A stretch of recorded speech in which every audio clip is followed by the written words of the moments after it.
How's it going, everybody? My name's Donovan Garcia. I chose my food culture topic on Italy and how it influenced how we eat here in the United States.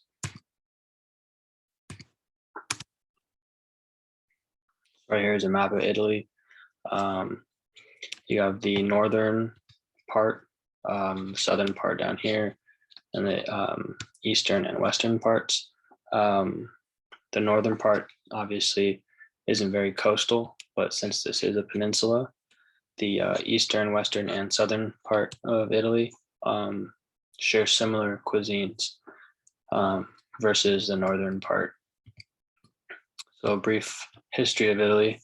The first civilizations emerged around 1200 BC.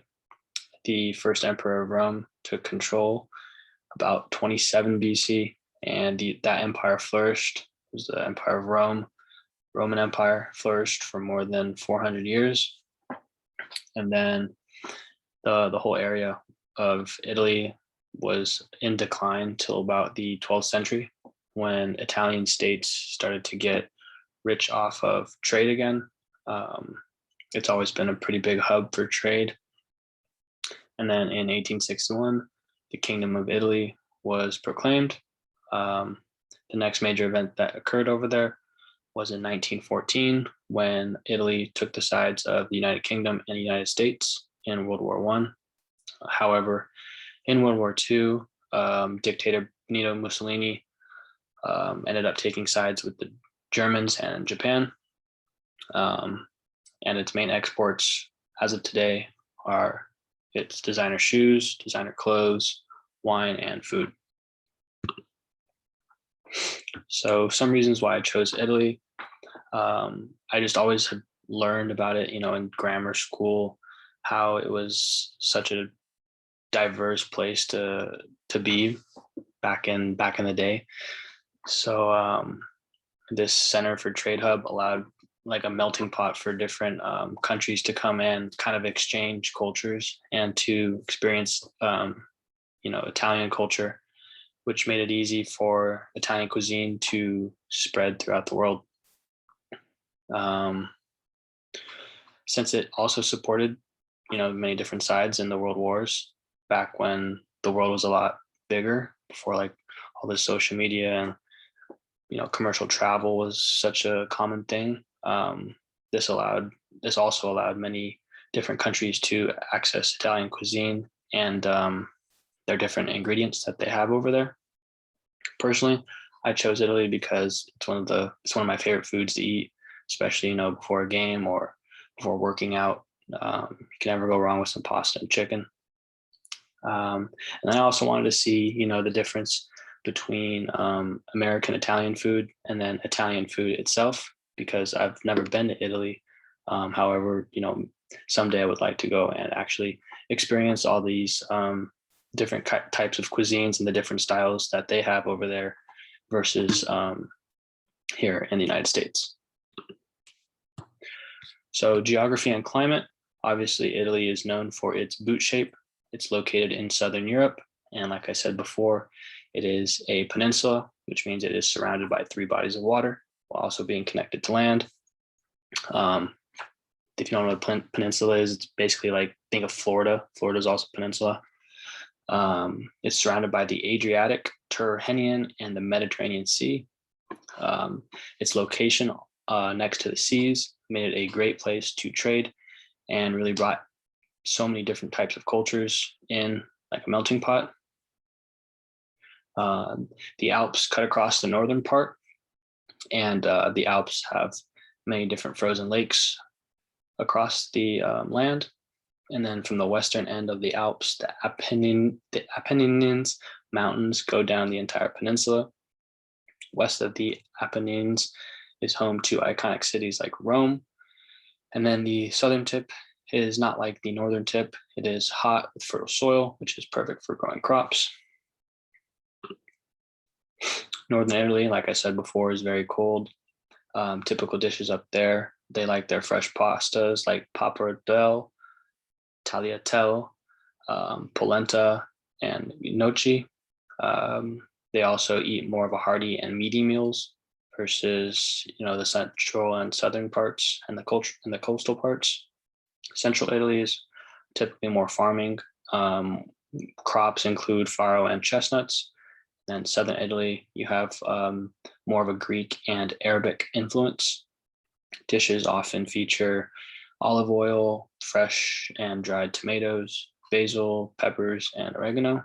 And then the coastal cities contain fish and mussels. Just because they're right there on the sea, it's easy access and it's pretty abundant. And then those dishes also have hints of almonds, citrus, and raisins.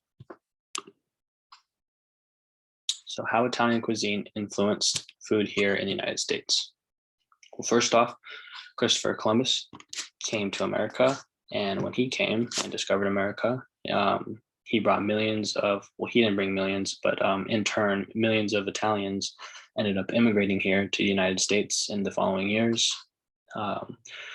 When Italian immigrants settled here in the United States, they found out very quickly that they don't have access to some of the same resources that they're used to cooking and eating back in Italy. So they had to, make do with what they had over here. Ingredients like forms of dried pasta, Italian herbs, buffalo mozzarella, different cheeses, they didn't have any of that over here. So they had to improvise. This ended up birthing the American Italian cuisine that we know today. So one of the first differences in Italian cuisine versus American cuisine is the way they eat and make pizza. So Italian pizza originally started off just as pita bread with dabs of tomato sauce back in the day that you could eat on the go. It was meant to be a quick snack that you didn't have to sit down for and that you could just take with you on your way. It then evolved to very thin crust, which is typically a whole pizza, and it's pretty common to have one pizza for one person. Neapolitan pizza is the most popular and iconic. You got the mozzarella cheese with the sauce and the crust, and then perhaps some basil on the top. At most is one topping over there, sometimes even no toppings. Sicilian pizza is thick and in a square shape, as you can see down there. And it's also called sfinzione, which translates to thick sponge. And the sauce is often placed on top of the toppings to avoid it from soaking the dough. So here in the States, we have New York pizza. It's a very large, thin slice of pizza, which allows it to hold lots of toppings. This type of pizza compares to the crust of Neapolitan slices, although the differences are in the cheese.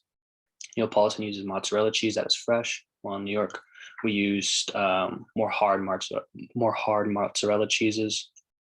And these are often sold by the slice and made in gas ovens. Another variation of pizza that we have here in the States is the New Haven pizza. It's like if New York pizza and Neapolitan pizza had a kid, this is what it would be. It's usually sold in whole pies and in a regular circle shape with also a thin, crispy crust. It's also called a pizza, which shows its roots to its Neapolitan dialect, where many New Haveners are from.